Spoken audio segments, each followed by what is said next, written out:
आप सभी को मेरा सुप्रभात।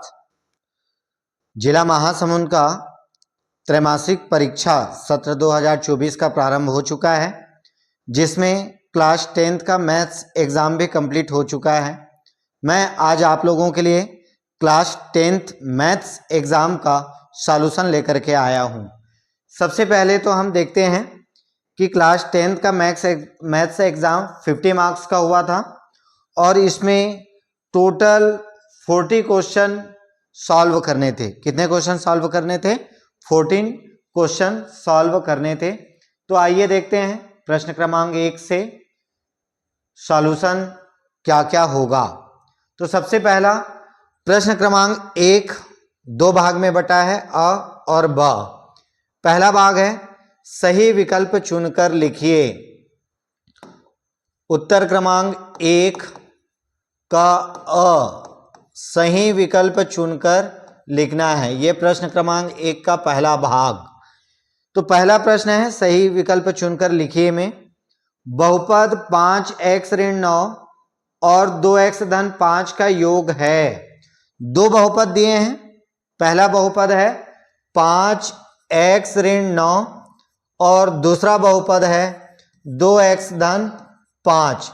इन दोनों का योग बताना है कितना होगा। तो 5x धन 2x को जोड़ेंगे 7x, -9 + 5 करेंगे तो यह आएगा -4। तो आंसर क्या होगा? 7x - 4, जो कि ऑप्शन सी में है। तो पहला प्रश्न का आंसर है सी, 7x - 4। आइए दूसरा प्रश्न देखते हैं। निर्देशांक -5 - 3 किस चतुर्थांश में स्थित है? तो हम चार चतुर्थांश ये ले लिए, हम जानते हैं। प्रथम चतुर्थांश में दोनों x और y के मान धनात्मक होते हैं।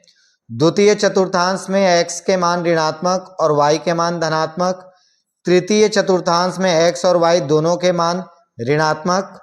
चतुर्थ चतुर्थांश में x का मान धनात्मक और y का मान ऋणात्मक। अब देखते हैं जो वैल्यू दिया गया है -5 और -3, ये दोनों माइनस है, तो ये कौन सा चतुर्थांश में आएगा? तृतीय चतुर्थांश में आएगा। और इसमें भी सी ऑप्शन में दिया है तृतीय, तो इसका भी आंसर होगा तृतीय चतुर्थांश, ऑप्शन नंबर सी।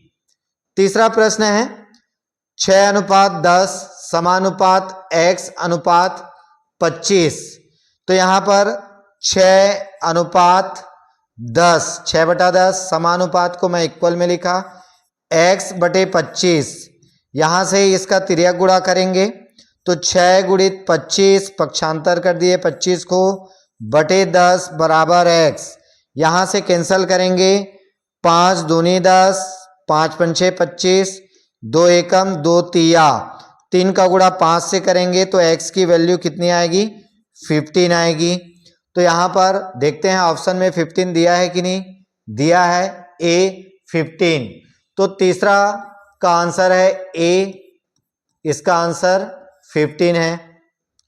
चौथा कर्णी 2 ऋण 1, नेक्स्ट पेज में लेता हूं। चौथा उत्तर क्रमांक 1 का अ का चौथा भाग, चौथा प्रश्न।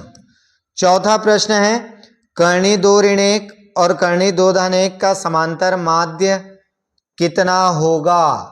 समांतर माध्य के लिए क्या करते हैं?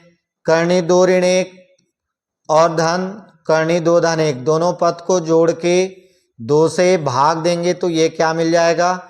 समांतर माध्य मिल जाएगा।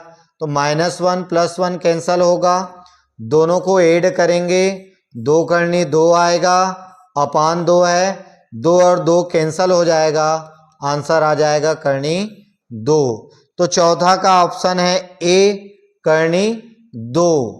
चौथा का ऑप्शन होगा ए कर्णी 2। अब देखते हैं पांचवा प्रश्न।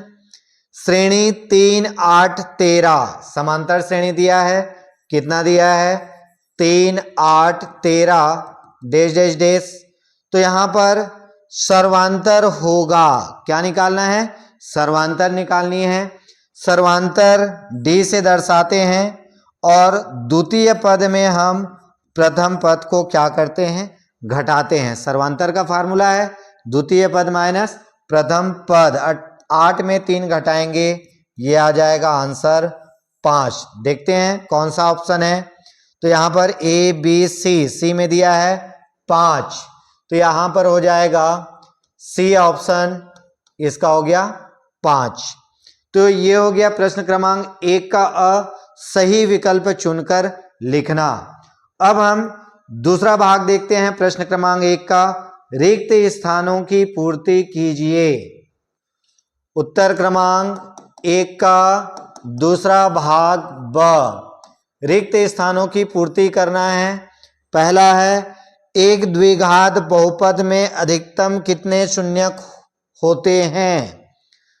द्विघातीय बहुपद बोल रहा है तो कितने शून्यक होंगे, 2 शून्यक होते हैं। कितने शून्यक होते हैं, 2 शून्यक। यदि बहुपद का घात 2 है तो शून्यक कितना होगा, 2 होगा अधिकतम।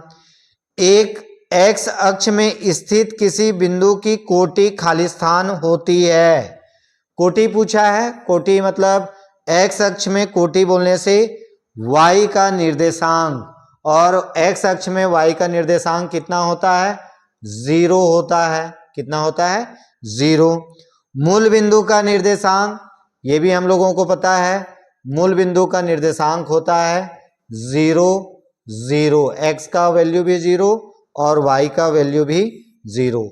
चौथा है, वर्ग समीकरण 2x का power 2 plus 4x plus 3 is equal to 0 के मूलों का गुणनफल खाली स्थान होगा। तो इसको थोड़ा सा हल करना पड़ेगा। ये देख लो, समीकरण, वर्ग समीकरण दिया है 2x का घात 2 धन 4x धन 3 बराबर 0। ये a की वैल्यू है, गुणांक ये b का है और ये c है। और मूलों का गुणनफल, मूलों का गुणनफल, इसका फार्मूला होता है c अपान a, और c अपान a, c की वैल्यू है 3 और a की वैल्यू है 2। तो हल करने पर कितना मिला, 3/2। तो मूल वर्ग समीकरण के मूलों का गुणनफल कितना हो जाएगा खाली स्थान में, ये आएगा 3/2।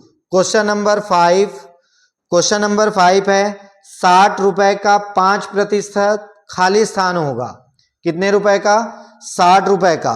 तो 60 रुपए का 5%, 5% बोलने से 5/100, यहां से कैंसल होगा 20 तिया, और ये हो जाएगा 20 पंचे 5 एकम, 5 एकम, बचा कितना, 3। तो 60% का 60 रुपए का 5% हो जाएगा 3। तो ये प्रश्न क्रमांक 1 का ब, रिक्त स्थानों की पूर्ति करना। यदि ये आंसर आप लोग लिखे होंगे तो पूरे मार्क्स मिलेंगे। अब नेक्स्ट प्रश्न देखते हैं। प्रश्न नंबर 2 से 6 तक 2 अंक निर्धारित है। तो प्रश्न क्रमांक 2 इसका हल होगा। पहले प्रश्न क्रमांक 2 देख लेते हैं। 14:35 समानुपात 16:x हो तो x का मान ज्ञात करना है। यह अनुपात और समानुपात का प्रश्न है। तो यहां पर हम सबसे पहले लिखेंगे दिया है, कितना दिया है, प्रश्न को एक बार देख लेते हैं। 14:35 समानुपात 16:x ये दिया है। अब अनुपात को हम क्या लिखेंगे, बटे में लिखेंगे, 14/35 समानुपात इक्वल हो जाएगा 16:x को 16/x। 14 का इधर गुणा हो जाएगा, 14 का तिर्यक गुणा x से 14x, और 35 का तिर्यक गुणा 16 से 35 गुणित 16। इस 14 को पक्षांतर कर देता हूं, इधर गुणा में है, इधर जाएगा बटे में। तो यह आ जाएगा 35 गुणित 16/14। अब जो कैंसल होगा उसको कैंसल कर देते हैं। 7 दूनी 14, 7 पंचे 35, 2 एकम 2 अट्ठे 16, x इज इक्वल टू 5 अट्ठे 40। तो यहाँ पर जो चर राशि दिया गया था x, उसकी वैल्यू कितनी मिल गई, 40। यदि आप इतना हल किए होगे तो 2 नंबर मिल जाएंगे। नेक्स्ट प्रश्न देखते हैं। प्रश्न नंबर 3, बिंदु 2 ऋण 3 तथा 5 ऋण 7 के बीच की दूरी ज्ञात कीजिए। तो यहां पर उत्तर क्रमांक 3, उत्तर क्रमांक 3, दो बिंदु के निर्देशांक दिए हैं। दिए गए बिंदु के निर्देशांक, दिए गए बिंदु के निर्देशांक, जो बिंदु का निर्देशांक दिया है उसको हम लिख लेते हैं। निर्देशांक है, पहला बिंदु मैं मान लेता हूं A, इसकी वैल्यू है, निर्देशांक है 2 ऋण 3, और दूसरा है B का निर्देशांक 5 ऋण 7। तो यहां पर x1 इज इक्वल टू 2, ये x1 हो गया। y1 इज इक्वल टू -3, ये y1 हो गया। दूसरा बिंदु का x अक्ष का निर्देशांक है 5, ये x2 इज इक्वल टू 5, और y अक्ष का निर्देशांक दूसरा बिंदु का y2 इज इक्वल टू -7। दोनों बिंदुओं के बीच की दूरी AB हम फार्मूला पढ़े हैं, वर्गमूल x2 माइनस x1 का वर्ग प्लस y2 माइनस y1 का वर्ग।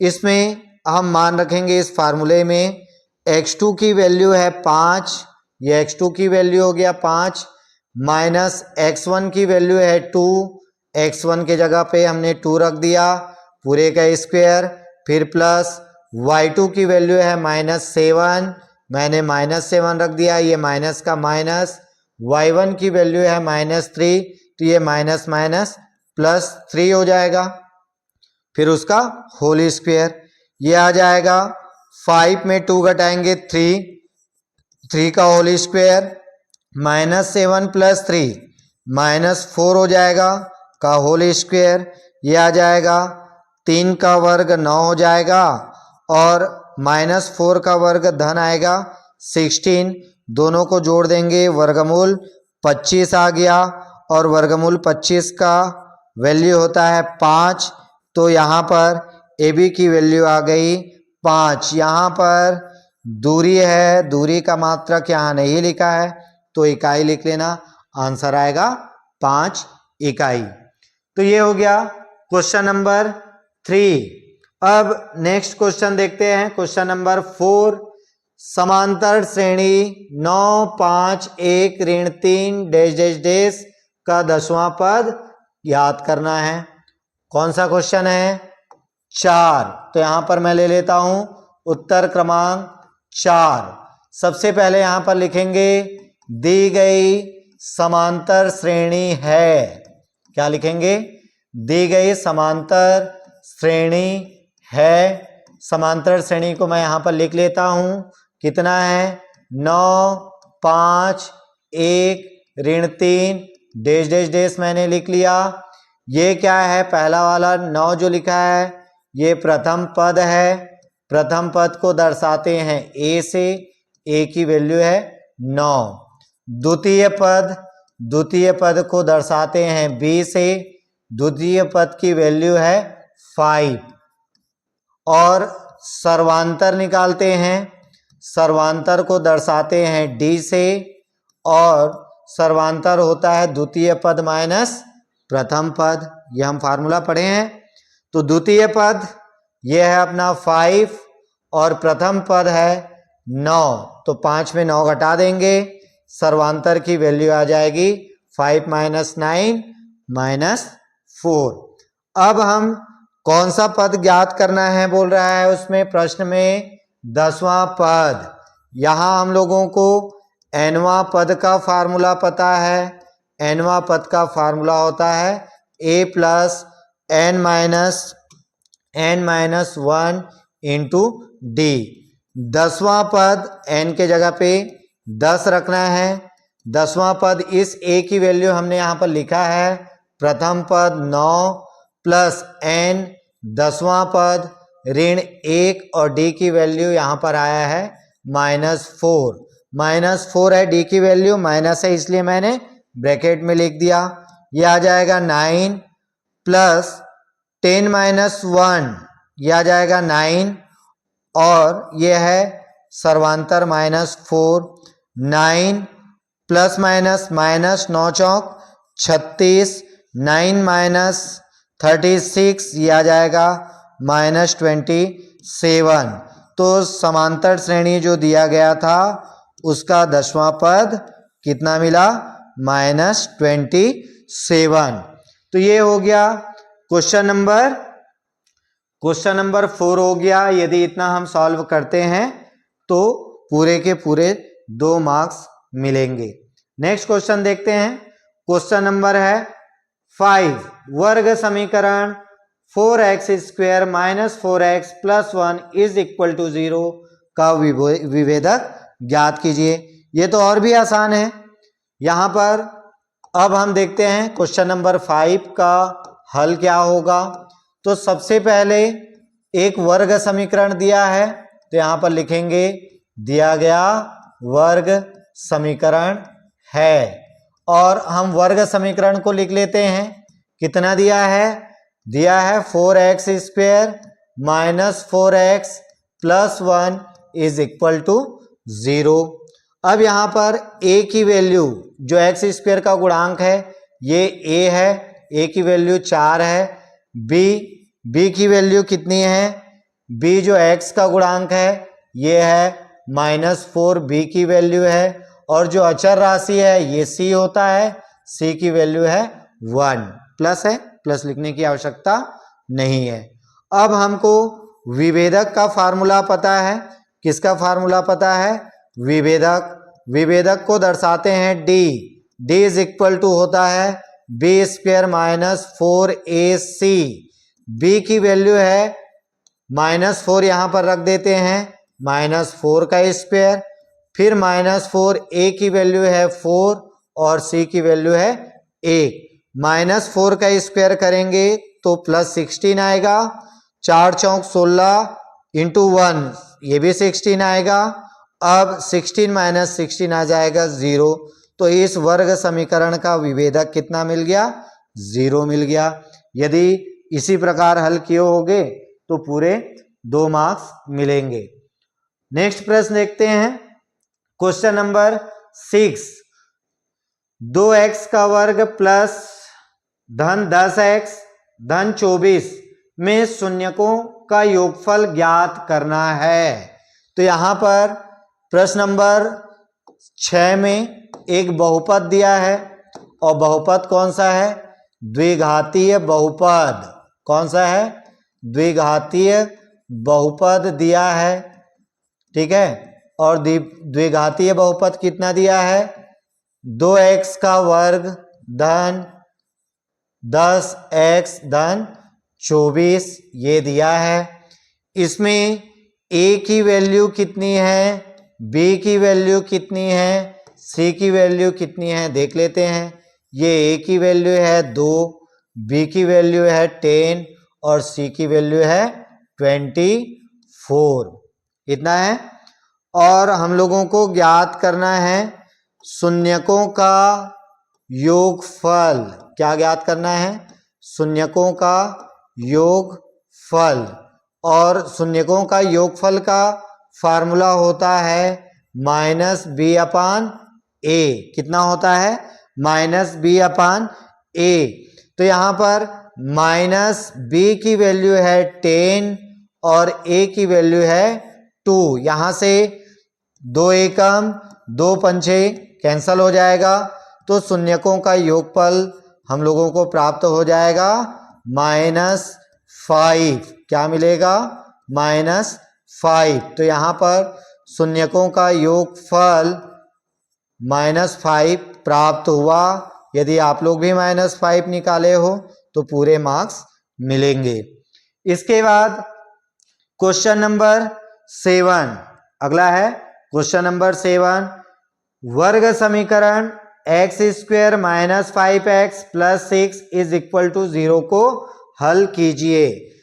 यहां पर प्रश्न क्रमांक 7 का आंसर, सबसे पहले तो एक वर्ग समीकरण दिया है तो यहां पर मैं लिख लेता हूं दिया गया वर्ग समीकरण है। तो वर्ग समीकरण मैं लिख लेता हूं, कितना है, x square minus 5x plus 6 is equal to 0। ध्यान देना बच्चों, इस वर्ग समीकरण को हल करने के लिए यहां पर विधि का नाम नहीं लिखा है कि आप पूर्ण वर्ग विधि से हल करो या सूत्र विधि से हल करो या गुणनखंड विधि से हल करो। तो मैं हल कर देता हूं, यहां पर गुणनखंड विधि से हल करता हूं। एक्स स्क्वायर माइनस 5x को दो भाग में तोड़ देंगे, माइनस 3x माइनस 2x, और माइनस 3 माइनस 2 का गुणा करने पर प्लस 6 आता है। तो मैंने क्या किया, मध्य पद माइनस 5 को माइनस 3 और माइनस 2 में तोड़ दिया। ठीक है, अब प्रथम दो पद से मैं x कॉमन निकाल लेता हूं, x माइनस 3 आएगा। बाकी के दो पद से माइनस 2 कॉमन निकाल लेता हूं, x बचेगा, प्लस है माइनस कॉमन निकला तो माइनस 2 निकला है, तो क्या बचेगा 3। ये दोनों सेम है, इसके लिए एक ब्रैकेट हो जाएगा x माइनस 3, और इस x और माइनस 2 को एक ब्रैकेट में लिखेंगे x माइनस 2। हमने ये जो वर्ग समीकरण दिया था उसको गुणनखंड में तोड़ दिया। अब हम x minus 3 is equal to 0 लेंगे पहला भाग, और इधर दूसरा भाग लेंगे x minus 2 is equal to 0। x is equal to minus 3 को पक्षांतर करेंगे तो प्लस 3 हो जाएगा, और माइनस 2 को पक्षांतर करेंगे प्लस 2 हो जाएगा। तो यहाँ पर वर्ग समीकरण हल करना था, हमने हल कर दिया। x की वैल्यू आ गई 3 और 2। यदि आप लोग भी 3 और 2 निकाले होगे, चाहे वो दूसरे मेथड का यूज किए होगे, तो भी आंसर क्या होगा, सही होगा। ये क्वेश्चन नंबर 7 हो गया। क्वेश्चन नंबर 8 फिर से अनुपात और समानुपात का प्रश्न है। क्वेश्चन नंबर 8, x प्लस 1 अनुपात x प्लस 3 अनुपात x प्लस 6 हो तो x की वैल्यू ज्ञात कीजिए। तो देखते हैं उत्तर क्रमांक 8। उत्तर क्रमांक 8 तो क्या दिया है अनुपात में, उसको हम लोग लिख लेते हैं। दिया गया है x प्लस 1 अनुपात x प्लस 3 अनुपात x प्लस 6, ये दिया हुआ है। सबसे पहले तो मैं इसको समानुपात में चेंज करूंगा। समानुपात में चेंज करने से जो मध्यानुपात है वो दो बार लिखते हैं, x प्लस 3 दो बार हो जाएगा। ये देख लो, ये मध्यानुपात जो x प्लस 3 था, ये एक बार, ये एक बार। अब अनुपात को मैं बटे में लिख लेता हूं, x प्लस 1 अपान x प्लस 3 बराबर x प्लस 3 अनुपात यह आ जाएगा x प्लस 6। तिर्यक गुणा कर देते हैं। x प्लस 1 का तिर्यक गुणा किससे होगा, x प्लस 6 वाले पद से होगा। फिर बराबर x प्लस 3 का गुणा x प्लस 3 से होगा, ये कर दिए। अब गुणा करते हैं, x का गुणा x से x स्क्वायर, x का गुणा 6 से प्लस 6x, 1 का गुणा x से प्लस x, और 1 का गुणा 6 से 6।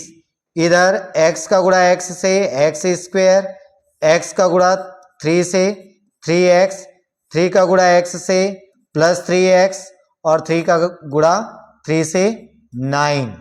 यहाँ से plus x square minus x square यहीं पर कैंसिल कर देते हैं। 6x प्लस एक्स को ऐड कर दें, 7x प्लस 6, यहाँ पर 3x प्लस 3x को ऐड करेंगे, 6x प्लस 9। 7x, इस 6x को इधर पक्षांतर करेंगे, माइनस 6x प्लस 9, इधर प्लस 6 को इधर राइट साइड में पक्षांतर करेंगे, माइनस 6। 7x में 6x घटा देंगे, x बचेगा प्लस 9 माइनस 6, ये आ जाएगा प्लस 3 आएगा। कितना आएगा, प्लस 3। यदि आप लोग भी इसी तरीके से हल करके प्लस 3 लाए होगे तो पूरे मार्क्स मिलेंगे।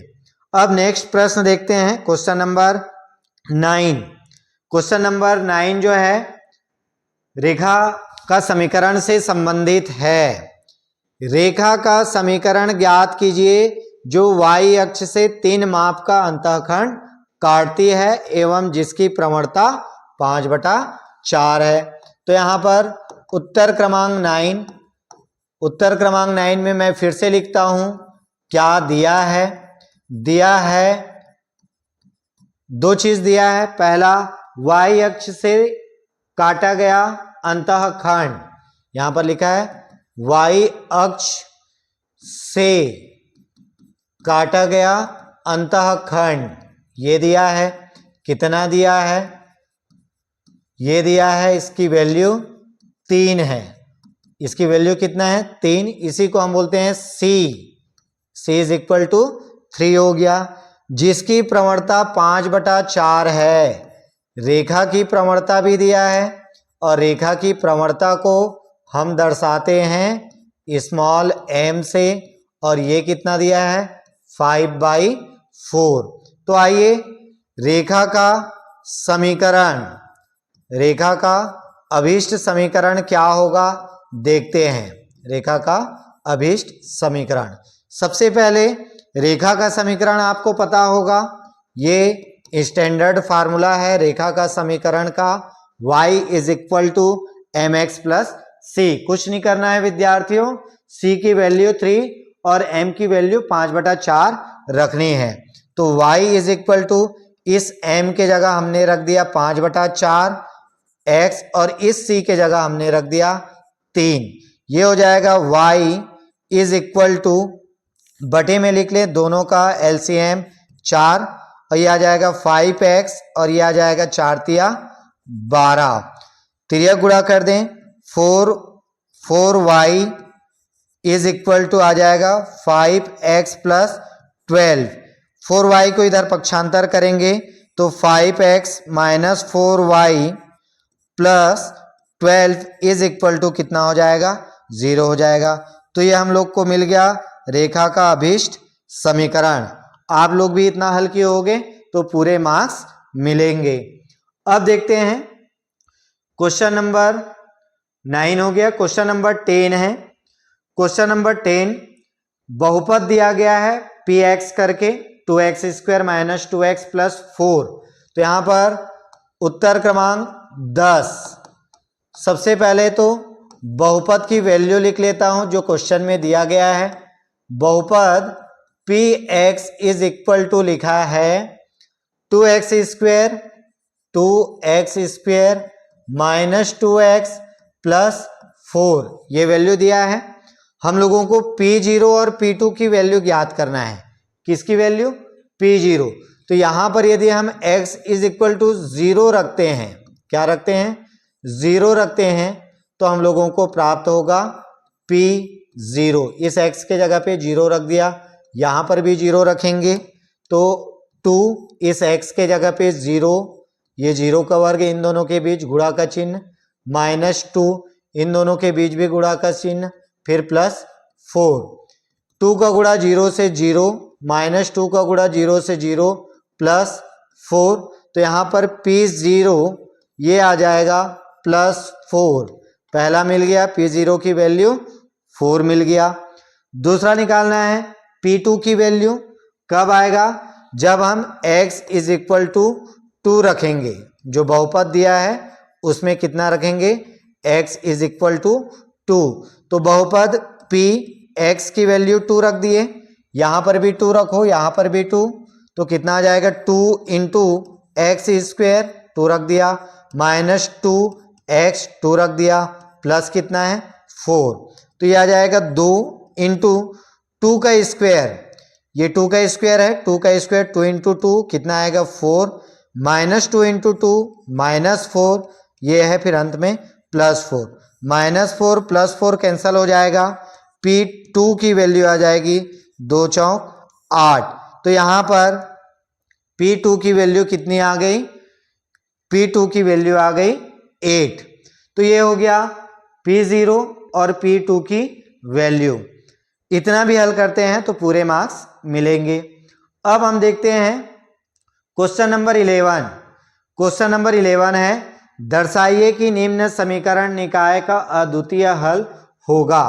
तो यहाँ पर क्वेश्चन नंबर 11 में लिखा है 5x + 3x। ध्यान देना विद्यार्थियों, एक पहला वाला तो x है, दूसरा वाला भी x लिखा है, उसको सुधारना है। दूसरा वाला क्या होगा? y होगा, क्योंकि ये दो चर का रैखिक समीकरण से संबंधित प्रश्न है। तो यहां पर मैं लिख देता हूं, दिया गया समीकरण है, दिया गया समीकरण है। तो दो चर का रैखिक समीकरण, पहला है 5x + 3y, y सुधार के लिखा हूं मैंने 12, ये इक्वेशन नंबर 1 है। और दूसरा इक्वेशन दिया है 3x + 5y = 4, ये इक्वेशन नंबर 2 है। तो यहां पर जो x y का गुणांक है ये हम लिखते हैं a1, इक्वेशन 1 से a1 की वैल्यू 5, b1 की वैल्यू 3 और c1 की वैल्यू 12। वैसे ही इक्वेशन 2 से हम निकालेंगे a2, b2 और c2। देख करके लिखना है विद्यार्थियों, a2 की वैल्यू 3 है, b2 की वैल्यू 5 है और c2 की वैल्यू कितनी है? 4 है। ये हमने निकाल लिया। इसके बाद a1/a2 निकाल लो। a1/a2 कितना हो जाएगा? a1 है 5 और a2 है 3। इसको मैं लिख लेता हूं इक्वेशन 1 और 2 दिया है, इक्वेशन 3 लिख लेता हूं। b1/b2 निकाल लो। b1 की वैल्यू है 3 और b2 की वैल्यू है 5। ये b1/b2, ये इक्वेशन नंबर हो जाएगा 4। अब देखो क्या इक्वेशन 3 और 4 में, इक्वेशन 3 और 4 में क्या राइट हैंड साइड इक्वल है? 5/3। क्या 3/5 के इक्वल है? नहीं है। तो यहां पर हम लिखेंगे a1/a2 does not equal to b1/b2।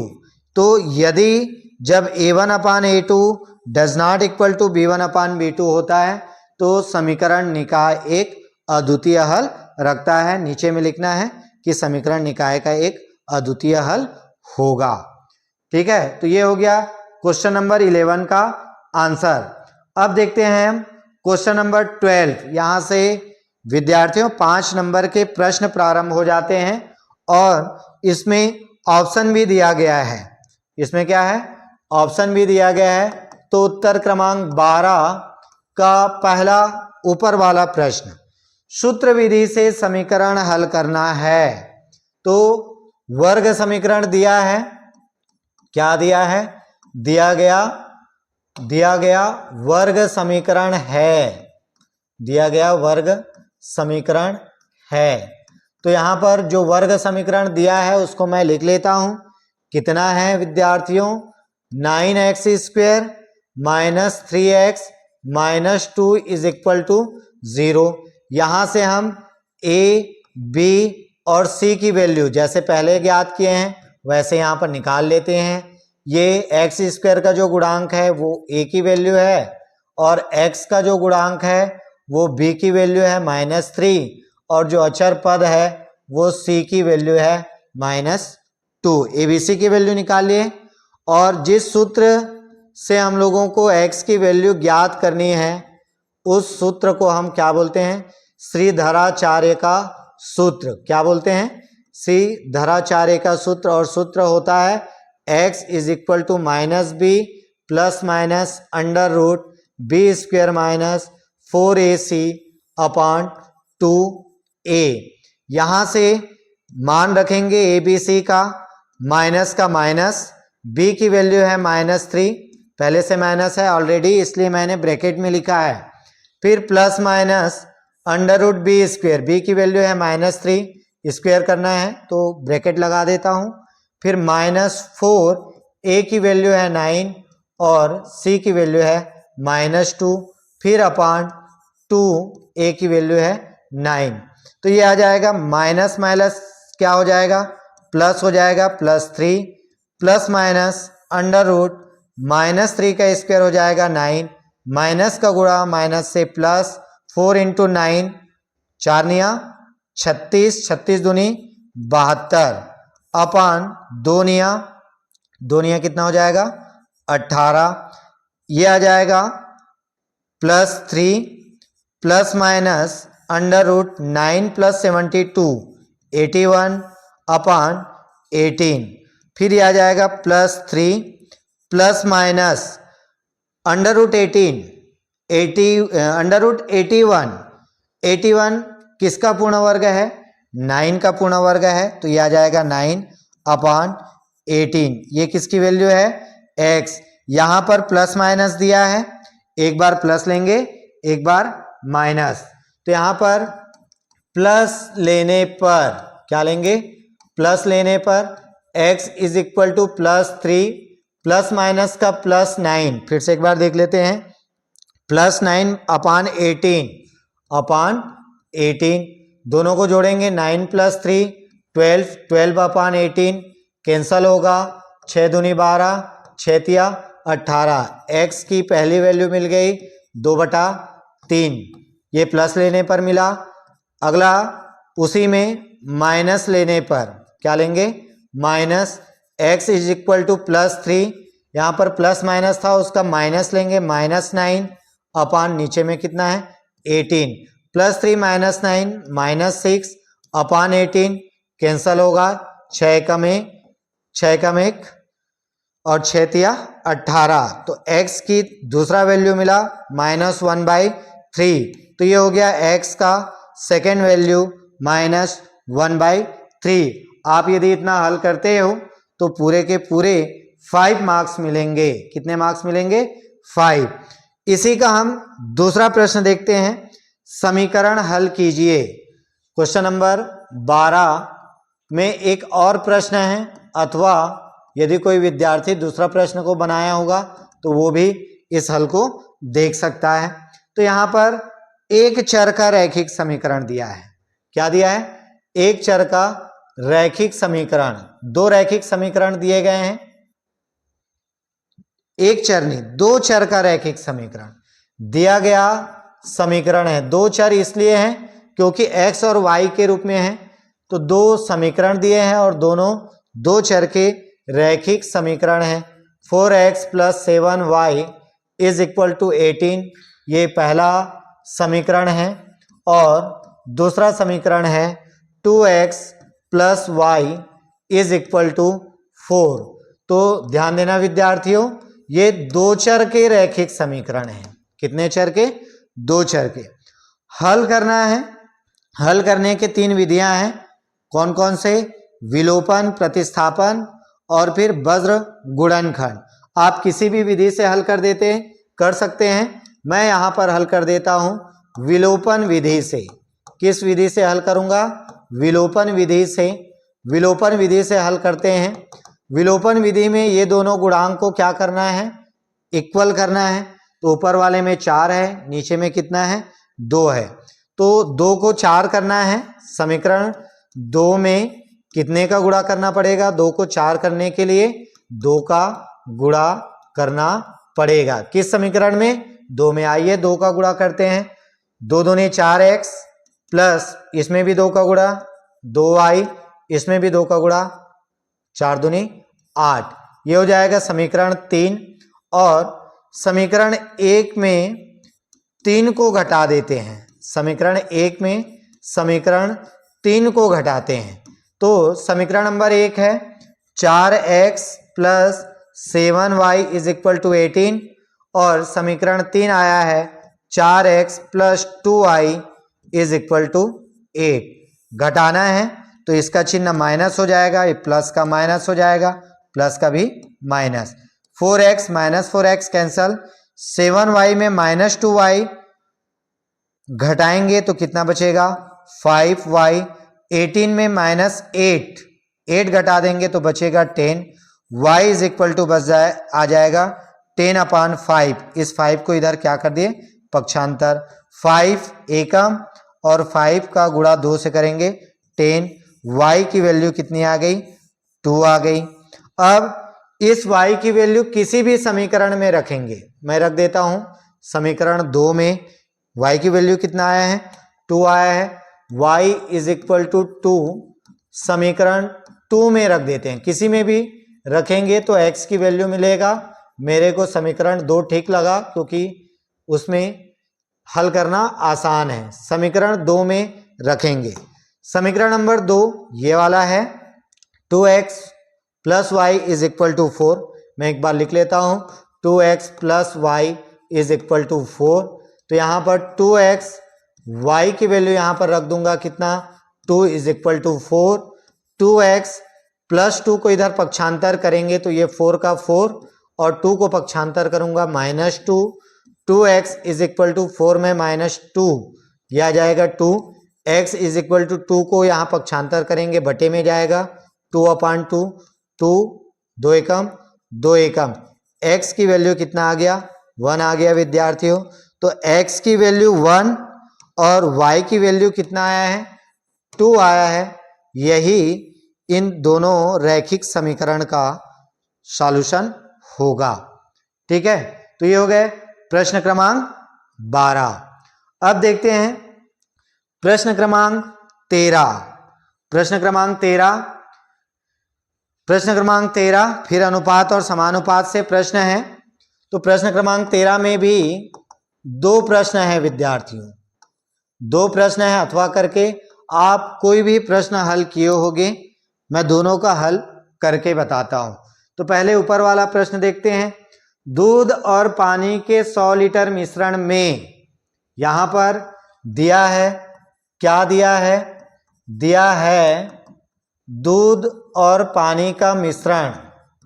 दूध और पानी का मिश्रण, दूध और पानी का मिश्रण, इसमें लिखा है कितना लीटर है, 100 लीटर। दूध और पानी दोनों को मिक्स किया गया है, कितना लीटर है, 100 लीटर। इस मिश्रण में 10% पानी है। पानी कितना है, 10%। मिश्रण में पानी की मात्रा, मिश्रण में पानी की मात्रा कितनी है, 10% है। तो 100 लीटर का क्या होगा, 10%। 100 लीटर का 10% क्या है, पानी है। 100 लीटर का 10%, 100 गुणित 10 बटे 100, ये 100 और 100 कैंसिल हो जाएंगे। 10 लीटर पानी की मात्रा है। मिश्रण में पानी कितना है, मिश्रण में पानी की मात्रा 10 लीटर है। पानी की मात्रा कितना है, 10 लीटर। ये समझ में आ गया होगा। अब पानी और दूध मिलाकर के कितना लीटर था, 100 लीटर। तो मिश्रण में दूध कितना रहा होगा, मिश्रण में दूध की मात्रा, किसकी मात्रा, दूध की मात्रा। जब दोनों का मिश्रण 100 लीटर है, 10 पानी है, तो 90 लीटर क्या आ जाएगा, दूध की मात्रा हो जाएगी। 90 लीटर कितना है, 90 लीटर दूध की मात्रा है। इस मिश्रण में कितना लीटर शुद्ध दूध मिलाया जाए, कितना लीटर शुद्ध दूध मिलाया जाए। माना इस मिश्रण में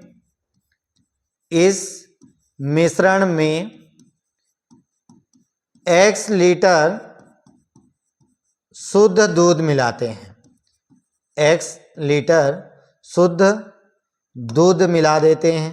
कितना मिलाया जाए बोला है, तो हम लोगों को पता नहीं है, तो क्या करते हैं, x लीटर शुद्ध दूध मिलाते हैं। मैंने जो और एक्स्ट्रा उसमें ऐड करना था दूध की मात्रा, वो क्या मान लिया, x लीटर मान लिया। ठीक है, फिर बोल रहा है कि नए मिश्रण में केवल 5% पानी हो। नए मिश्रण में कितना प्रतिशत पानी हो, 5%। तो सबसे पहले नए मिश्रण में दूध की मात्रा कितनी हो गई, नए मिश्रण में दूध की मात्रा कितनी हो गई। पहले मात्रा कितना था, दूध आया था 90 लीटर। 90 लीटर में हमने और x लीटर दूध क्या कर दिया, ऐड कर दिया। तो दूध की मात्रा कितनी हो गई नए मिश्रण में, 90 धन x लीटर। नए मिश्रण में पानी की मात्रा ये और ऐड किए हैं क्या पानी?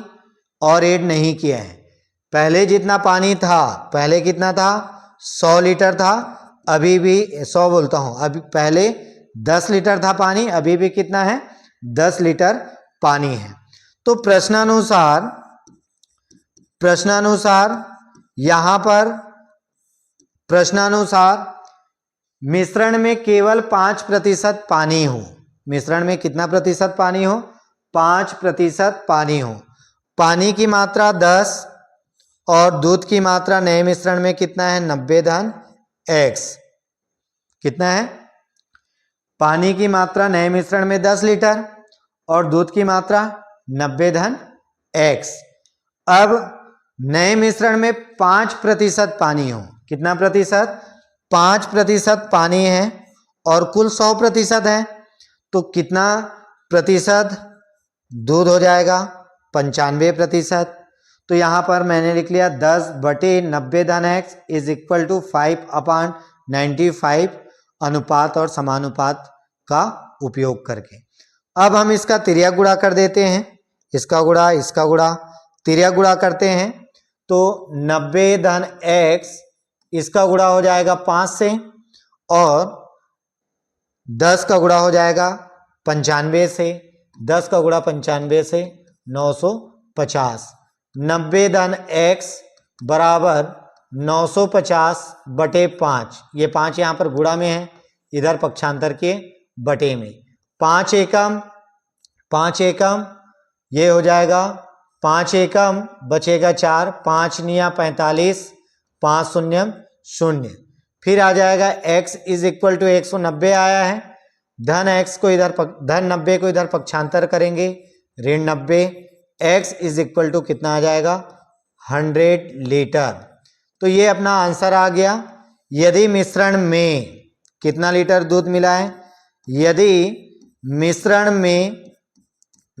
में 100 लीटर और दूध मिलाया जाए, 100 लीटर और दूध मिलाया जाए, कितना लीटर? 100 लीटर दूध मिलाते हैं मिश्रण में, कितना लीटर? 100 लीटर दूध मिलाते हैं। मिलाने पर पानी की मात्रा कितनी प्रतिशत हो जाती है? पानी की मात्रा 5% हो जाती है। तो ये इस तरीके से यदि आप लोग सॉल्व किए होंगे तो पूरा का पूरा सही होगा। इसी में प्रश्न नंबर 13वां का अथवा प्रश्न है, उसको अब देखते हैं। 13वां का अथवा प्रश्न उसी अनुपात और समानुपात से है। इसमें 11 मकड़ियां 11 दिन में 11 जाले बनाती हैं। दिया है, प्रश्न में लिखा है, दिया है 11 मकड़ियां। कितनी मकड़ियां? 11 मकड़ियां 11 दिनों में 11 जाले बनाती हैं।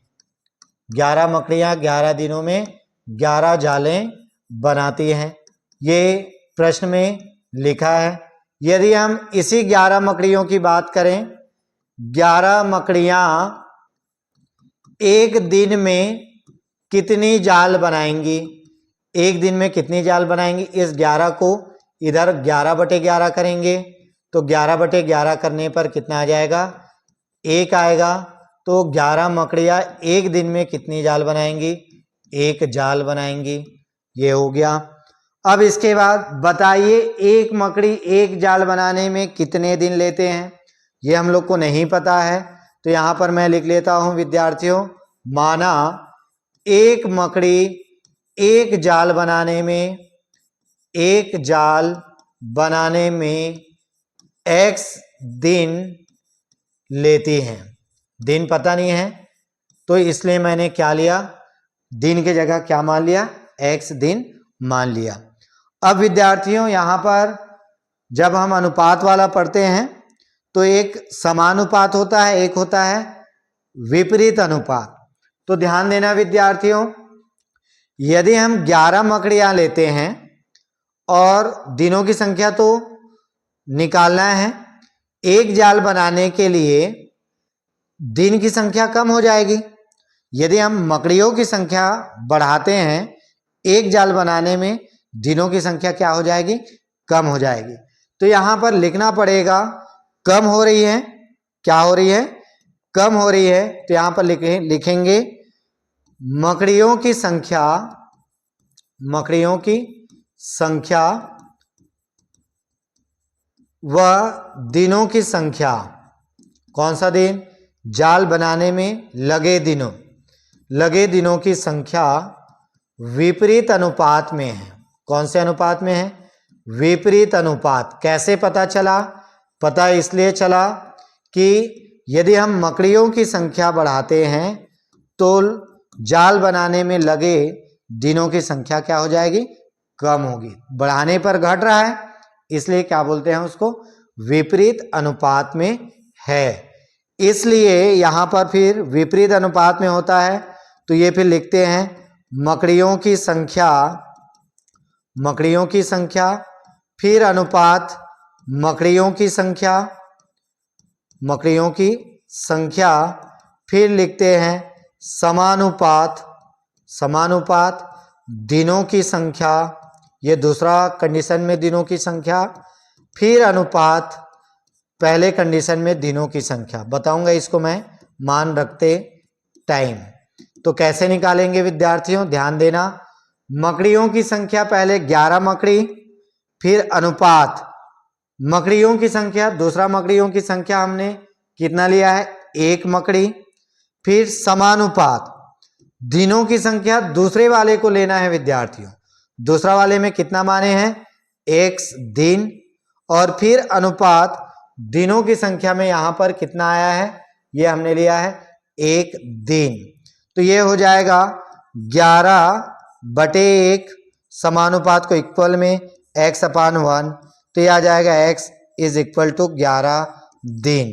तो यहां पर एक मकड़ी को एक जाल बनाने में कितने दिन लगेंगे? 11 दिन। वो वाला लाइन यहां पर लिखना पड़ेगा, आप लोगों को लिखना है एक मकड़ी एक जाल बनाने में 11 दिन लेंगी। तो ये हो गया क्वेश्चन नंबर 13 का पूर्ण आंसर। अब क्वेश्चन नंबर 14। क्वेश्चन नंबर 14 में भी 2 प्रश्न हैं। कितने प्रश्न हैं विद्यार्थियों? 2 अथवा करके हैं, दोनों में से एक सॉल्व करने हैं। समांतर श्रेणी से संबंधित है। 3 समांतर श्रेणियों के n पदों का योगफल क्रमशः S1, S2, S3 है। प्रत्येक श्रेणी का प्रथम पद 1 है। सर्वांतर क्रमशः 1, 2, 3 हो तो सिद्ध कीजिए। 3 श्रेणी है, दिया है प्रथम श्रेणी। 3 श्रेणी में सबसे हम पहले श्रेणी की बात कर रहे हैं। प्रथम श्रेणी का प्रथम पद को मैं मान लेता हूं A1। पहले श्रेणी का सभी का 1 है, पहले के लिए भी 1, दूसरे के लिए भी 1, तीसरे के लिए भी 1। प्रथम श्रेणी का सर्वांतर, इसको मैं मान लेता हूं D1। सर्वांतर को D से दर्शाते हैं, लेकिन पहले श्रेणी के लिए D1। ये 1 है, ये मैंने ले लिया 1। प्रथम श्रेणी का n पदों का योग, प्रथम श्रेणी के n पदों का योग। कितने पदों का? n पदों का योग। n पदों का योग हमने पढ़ा है Sn = n/2 upon 2a + n-1 × d। ये n पदों का योग है। तो S प्रथम श्रेणी के लिए 1 लिए हैं, n के जगह n ही रहेगा /2। 2a की जगह पे कितना है? A1 लिखेंगे और ये D1। A1 की वैल्यू 1 है, n-1 और D1 की वैल्यू भी क्या है? 1 है। तो ये आ जाएगा n/2, 2 एकम 2 प्लस n का गुणा 1 से n-1। तो ये आ जाएगा n/2, 2 - 1 + 1 और साथ में कितना है? n। ये पहले श्रेणी के लिए हो गया विद्यार्थियों। इसको मैं समीकरण नंबर 1 ले लेता हूं। इसी क्रम में द्वितीय श्रेणी सभी श्रेणी का प्रथम पद सेम लिखा है, कितना 1, तो द्वितीय श्रेणी का प्रथम पद A2 मान लेता हूं, इसको मैं 1 प्रश्न में दिया है। सर्वांतर बदला है, द्वितीय श्रेणी का सर्वांतर D2 मान लेता हूं और प्रश्न में लिखा है 2 है। ठीक है, अब हम द्वितीय श्रेणी के n पदों का योगफल, द्वितीय श्रेणी के n पदों का योगफल, द्वितीय श्रेणी के n पदों का योगफल ये हम निकाल लेते हैं, द्वितीय श्रेणी के n पदों का योगफल।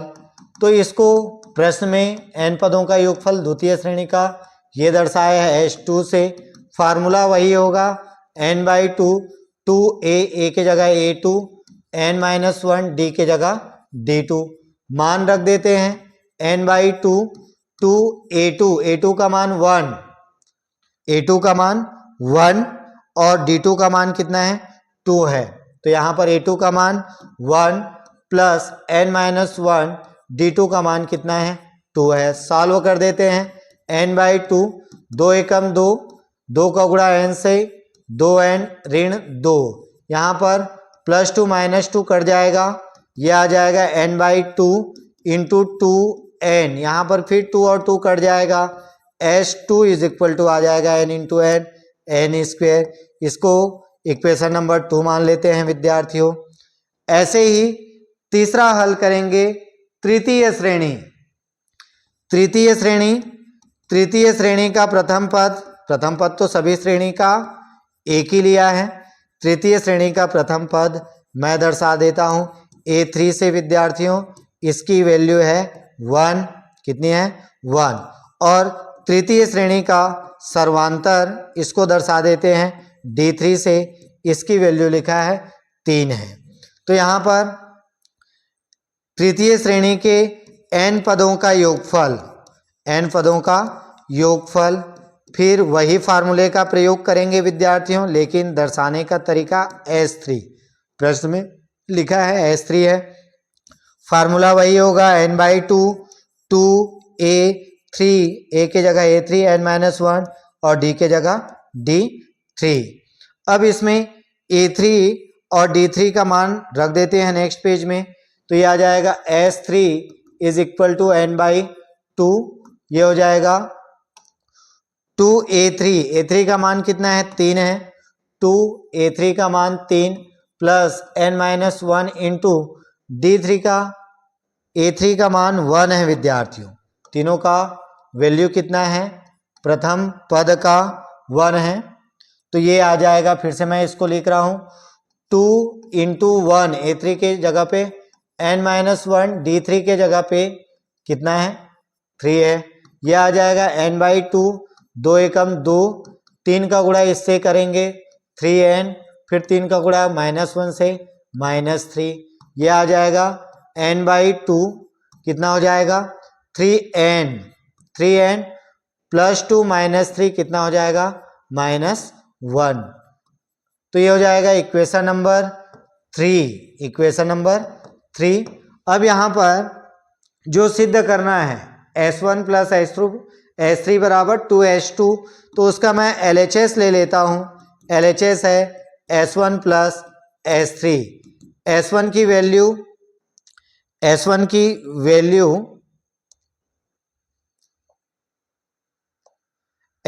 वैल्यू हमने निकाला है, S1 की वैल्यू आया है n/2 n+1, S1 की वैल्यू कितना है n/2 n+1, और S3 की वैल्यू आया है n/2 3n-1, यहाँ से n/2 दोनों पद से कॉमन है, ये हम कॉमन निकाल लिए, यहाँ पर बचेगा n+1 और इधर दूसरे पद में 3n-1, -1 + 1 कैंसिल हो जाएगा, n/2 इंटू n+3n, यह आ जाएगा 3n + n 4n, और फिर इसका मल्टीप्लाई करेंगे 2 एकम 2 दूनी, n और n का मल्टीप्लाई करेंगे 2n का स्क्वायर, और n स्क्वायर के जगह क्या आया है विद्यार्थियों H2 आया है, तो ये अपना आ गया राइट हैंड साइड हम लोगों को जो निकालना था S1 plus S3 is equal to 2S2। ये हो गया उत्तर क्रमांक 14 का पहला प्रश्न। उसका अथवा वाला प्रश्न देखते हैं विद्यार्थियों। अथवा वाला प्रश्न उसी श्रेणी से है। आंसर नंबर कौन सा है? 14 का अथवा। यहां पर कहा गया है 1 से 100 के बीच सभी प्राकृत संख्याओं का योगफल ज्ञात कीजिए जो 3 के गुणज में हो। कितने के गुणज में? तो 3 के गुणज। प्रश्नानुसार 3 के गुणज वाली समांतर श्रेणी, 3 के गुणज वाली समांतर श्रेणी जो कि प्राकृत संख्या 1 और 100 के बीच है, जो कि प्राकृत संख्या किसके किसके बीच है? 1 व 100 के बीच में है। तो यहाँ पर 3 का गुणांक वाला लिखना है। पहला 3, 6 सीधा सीधा 3 का पहाड़ा पढ़ते जाना है। और 100 के पहले 99 है जो 3 से भाग जाता है। ये हमने समांतर श्रेणी लिख लिया 1 से 100 के बीच जो 3 का गुणज है। यहाँ पर प्रथम पद a की वैल्यू कितनी है? a की वैल्यू 3 है, ये प्रथम पद हो गया। ठीक है। द्वितीय पद b की वैल्यू दिया है। द्वितीय पद b इज इक्वल टू हो गया 6। यहाँ से हम निकाल सकते हैं सर्वांतर को d से दर्शाते हैं। द्वितीय पद माइनस प्रथम पद। द्वितीय पद 6 है विद्यार्थियों और प्रथम पद 3। घटाएंगे 6 में 3 घटाएंगे 3। सर्वांतर कितना आ गया? 3 आ गया। ये अंतिम पद है। अंतिम पद को दर्शाते हैं L से और अंतिम पद L बराबर कितना है? 99। अंतिम पद का फार्मूला है a plus n minus 1 into d is equal to 99। इसमें हम वैल्यू रख करके n की वैल्यू निकाल लेते हैं। a की वैल्यू है 3 प्लस n माइनस 1 d की वैल्यू है 3 is equal to 99। n minus 1 is equal to 3। इस 3 को हम क्या कर दिए? पक्षांतर कर देते हैं। ये -3 हो जाएगा। +3 का इधर ले गए -3। n माइनस 1 यहाँ पर ये 3 मल्टीप्लाई है। 99 में 3 घटाएंगे 96। 3 को इधर पक्षांतर करेंगे बटे 3। 3 एकम 3 दूनी 3 तिया 3 दूनी। यहाँ पर n minus 1 is equal to आया 32। n इज इक्वल टू आ गया 32 प्लस 1। फिर n इज इक्वल टू कितना आ गया? 33। तो 1 से लेके 3 से लेके 99 का जो समांतर श्रेणी है उसमें कुल पदों की संख्या कितनी हो गई? 33 पद। अब बोल रहा है कि उनका योगफल। तो यहाँ पर n पदों का योगफल, इसके 2 फार्मूले हैं। इसमें सबसे सरल फार्मूला जब प्रथम पद और अंतिम पद दिया रहता है तो उसका फार्मूला n/2